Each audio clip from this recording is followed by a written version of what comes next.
Hi friends, welcome to flower குன் ஃப்ளாக்ஸுங்க. இன்றைக்கி வெள்ளை பூசணிக்காய் கூட்டு பண்ணிடலான் இருக்கிறேங்க.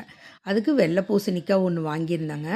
அதில் ஆஃப் மட்டும் எடுத்து கட் பண்ணி ரெடி பண்ணிக்கலாங்க. பாசிப்பருப்பு ஒரு டம்ளருங்க, சின்ன டம்ளரில் ஒரு டம்ளரு சுத்தமாக கழுவி எடுத்துங்க. அது ஒரு சொம்பு தண்ணி ஊற்றிட்டங்க. ஒரே ஒரு தக்காளி கட் பண்ணி போட்டங்க. அதோட மஞ்சத்தூள் அரை ஸ்பூன், 4 பல் பூண்டு எல்லாம் போட்டு 2 விசில் விட்டு எடுத்துக்கலாங்க. அதுக்கு தேவையான பொருட்கள்லாம் அடுத்தது ரெடி பண்ணிக்கலாம். வெங்காயம் 10 வெங்காயம், சின்ன வெங்காயம் கட் பண்ணிடலாங்க. எல்லா பூசணிக்காயும் அறுத்து வச்சுக்கலாங்க. எல்லாமே ரெடி பண்ணி வச்சுட்டு அதுக்கப்புறமா தாளிக்கிறதுக்கு ரெடி பண்ணிக்கலாங்க. ஃபஸ்ட்டு இதை அடுப்பில் வச்சு பாசிப்பருப்பு 2 விசில் விட்டு எடுத்துக்கலாங்க. அடுத்தது வெங்காயமெல்லாம் கட் பண்ணிக்கலாங்க. வெள்ளை பூசணிக்காய் பல ஆரோக்கிய நன்மைகளை கொண்டுள்ளதுங்க. குறிப்பாக அதன் சாறு உடற்சூட்டை குறைக்குங்க. ரத்தத்தை சுத்திகரிக்க உதவுங்க. உடல் எடையை இது குறைக்க உதவுங்க. நீங்கள் பூசணிக்காயை சாம்பாராகவும் செஞ்சு கொடுக்கலாம். இந்த மாதிரி கூட்டு செஞ்சு கொடுங்க, அட்டகாசமாக இருக்கும். இது நெய் கூட்டுன்னு சொல்லுவாங்க. எங்கள் ஊர் சைடெல்லாம் நெய் கூட்டுன்னு சொல்லுவாங்க. வெள்ளை பூசணிக்காய் சாறு குடிப்பது உடற்சூட்டை குறைத்து உடல் நீர்ச்சத்தை அதிகரிக்குங்க. தினமும் காலை மற்றும் மாலை வேளையில் தேனுடன் வெள்ளை பூசணிக்காய் சாறு கலந்து குடித்தால் ரத்தம் சுத்தமாகும். இதில் குறைந்த கலோரி இருப்பதால் உடல் எடையை குறைக்க உதவுகிறதுங்க. அதே மாதிரி இதன் சாறு மன அழுத்தத்தை குறைத்து அமைதியாகவும் நிம்மதியாகவும் உணர இது உதவுங்க. இது செரிமான மண்டலத்தை மேம்படுத்தி மலச்சிக்கல் போன்ற பிரச்சனையை தீர்க்குங்க. உடலில் உள்ள நச்சுக்களை எல்லாம் வெளியேற்ற இந்த வெண்பூசணிக்காய் ரொம்ப உதவுங்க. அதே மாதிரி சர்க்கரை நோயை அதாவது சீராக வச்சுருக்க உதவுங்க. மூட்டு வலிக்கும் சிறந்ததுங்க. இது ரொம்ப மூட்டு வலிகளை குறைக்க இந்த வெண்பூசணிக்காய் ரொம்ப சிறந்ததுங்க. காய்ச்சல் மற்றும் சளியை போக்க வெள்ளை பூசணிக்காய் மிகவும் பயனுள்ளதாக இருக்குங்க. ரெடி பண்ணி வச்சாச்சுங்க. பூசணிக்காயும் தோலை சீவிட்டுங்க எல்லாம் கட் பண்ணி ரெடி பண்ணியாச்சுங்க. இப்போது ஒரு தேங்காய் எடுத்துங்க.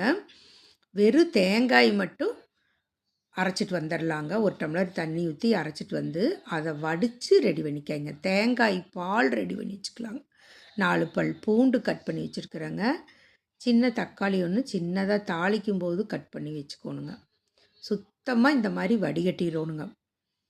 அந்த மாதிரி செஞ்சு பாருங்கள், அட்டகாசமாக இருக்குங்க. ஒரு சிலரெல்லாம் இதோட நீங்கள் ஜீரகம், பச்சை மிளகாய் எல்லாம் போட்டு அரைச்சி ஊற்றுவாங்க. நீங்கள் இந்த மாதிரி செஞ்சு பாருங்கள், அப்படியே சாப்பிட்றதுக்கு அவ்வளோ சுவையாக இருக்குங்க. வெள்ளை பூசணிக்காயும் எல்லாம் கட் பண்ணி ரெடி பண்ணி வச்சுட்டு அடுத்தது தாளிச்சிடலாங்க. எடுத்து வச்சுட்டு கருவேப்பிலை ஒரு கீத்துங்க. நான் எப்போவுமே எல்லாமே ரெடி பண்ணி வச்சுட்டு தாங்க தாளிக்கிறதுக்கு ரெடி பண்ணுவேன். இது பாசிப்பருப்பும் விசில் நல்லா வந்துருச்சுங்க. அதை எடுத்து வேறு அடுப்பில் மாற்றிட்டு இந்த அடுப்பில் ஒரு வாணலி வச்சுட்டேங்க. வாணலி சூடானுன்னா நல்லெண்ணெய் ஊற்றிக்கிங்க. ஒரு 3 டீஸ்பூன் நல்லெண்ணெய் ஊற்றிட்டு நல்லெண்ணெய் சூடானுன்னங்க ஒரு ஸ்பூன் கடுகும் உளுந்து பருப்பும் போட்டு அது நல்லா பொரிஞ்சு வந்த பிறகு ஜீரகம் அரை ஸ்பூன் போட்டிருக்கிறேங்க. அதுவும் நல்லா பொரிஞ்சு வந்த பிறகு வெங்காயத்தை ஆட் பண்ணிக்கலாங்க. சின்ன வெங்காயம் போட்டிங்கன்னா சுவையாக இருக்குங்க. நான் சின்ன வெங்காயம் 10-15 வெங்காயம் 2ஆக கட் பண்ணி போட்டிருக்கேங்க. கருவேப்பிலை ஒரு கீத்துங்க. இதோட நம்ம பெருங்காயத்தூளும் போட்டுக்கலாம். பூண்டு 4 பல் பூண்டு, பச்சை மிளகா 2 கட் பண்ணி போட்டிருக்கேங்க. நீங்கள் வரமிளகாயுமே 2 வரமிளகா போட்டிங்கன்னா நல்லதுங்க.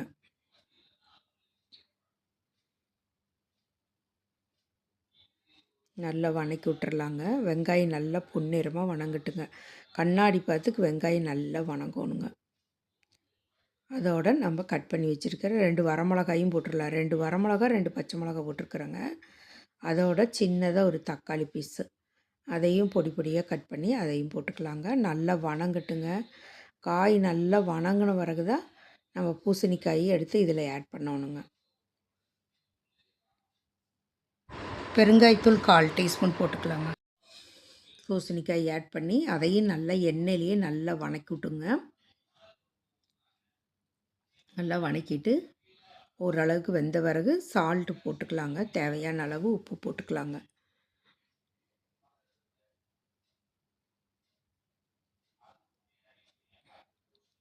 அப்புறம் இந்த மிக்சியில் பால் தேங்காய் பாலை இதில் ஆட் பண்ணிக்கலாங்க. பூசணிக்காய் நல்லா வணங்கட்டுங்க. சீக்கிரம் வெந்துருங்க. தேவையான அளவு கல் போட்டங்க. போட்டுட்டு ஒரு 10 நிமிஷம் மூடி வச்சிடலாங்க. 1/2 டம்ளர் தண்ணியும் ஊற்றிருக்குறோம். ஒரு 10 நிமிஷம் மூடி வச்சா போதுங்க. காய் வெந்துருங்க. காய் வெந்ததுக்கப்புறம் ஒரு 3/4 பத்துக்கு காய் வெந்துடணுங்க. காய் வெந்த பிறகு இந்த பருப்பையும் எடுத்து கடைஞ்சிட்டேங்க. பாசிப்பருப்பு வந்துங்க கடைஞ்சி ரெடி பண்ணிக்கலாங்க. தேங்காய் பால், பருப்பு எல்லாமே ஊற்றியாச்சுங்க. ஊற்றி ஒரு கலக்கி விட்டுறலாங்க.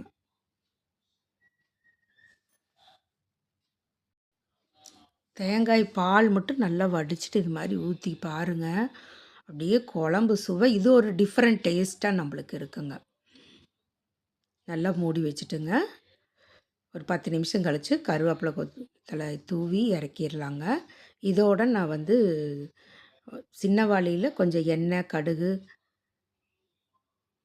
மல்லித்தூள் 1/2 ஸ்பூன், மிளகாத்தூள் 1/2 ஸ்பூன் போட்டுங்க நல்லா வெறும் எண்ணெயில் வணக்கி ஊற்றிருக்கிறேங்க. அதையும் இதில் கலந்துடலாங்க. இது கடைசியாக இந்த மாதிரி கலந்து பாருங்கள். டேஸ்ட்டு நல்லா இருக்குங்க. ஒரு 10 நிமிஷம் கழித்து அடுப்பை ஆஃப் பண்ணிக்கலாங்க. அடுப்பை ஆஃப் பண்ண பிறகும் அடுப்புலேயே குழம்பு இருக்கட்டுங்க. நல்லா இருக்குது. இஞ்சி இருங்க சூப்பர் டேஸ்ட்டாக இருக்குது. இது வந்துங்க இட்லி, தோசை நீங்கள் எதுக்கு வேணாலும் வச்சு சாப்பிடலாம். எங்கள் வீட்டுக்காரர் சப்பாத்தி கூட சாப்பிடுவாருங்க. தேங்க்யூ ஃபார் வாட்சிங்.